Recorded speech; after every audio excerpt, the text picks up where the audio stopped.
A meeting between the Teachers Service Commission and Teachers Unions called to review the 2021-2025 collective bargaining agreement ended in a stalemate after the unions rejected TSC's proposals. Kenya Union of Post-Primary Education Teachers KUPPET rejected a proposal to increase the teacher salary by 2.4 to 9.5%, arguing it was lower than their expectations. But Kenya National Union of Teachers KNUT accepted the offer. Because they have come up with figures like 9.5 to be for those who are in the lower category, and even about 2.4% of those who are earning higher grades.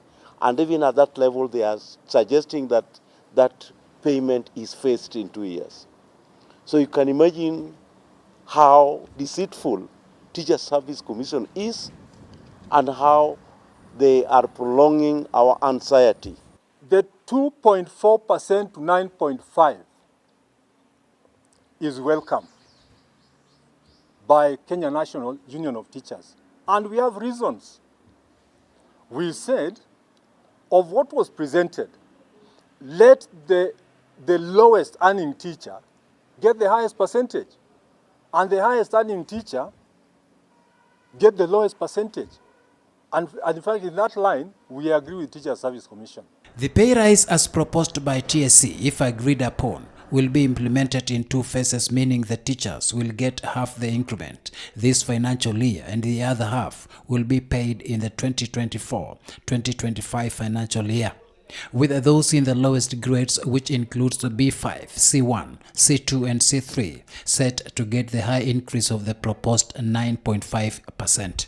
Currently, teachers in job group B5 get 21,756 shillings, but upon review, they'll get 23,830. Those in group C1 will get 29,787 from the current 27,195, while those in C2 will get 38,287 from 34,955.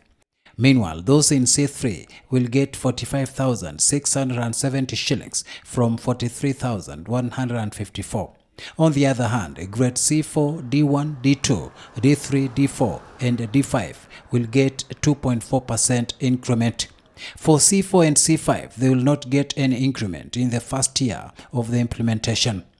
For D1, upon full implementation, they will get a minimum salary of 79,410 from the current 77,840. D2 will get a minimum salary of 92,161 from 91,041 shillings. D3, who currently earn a minimum of 104,644 shillings, will get 105,720 shillings.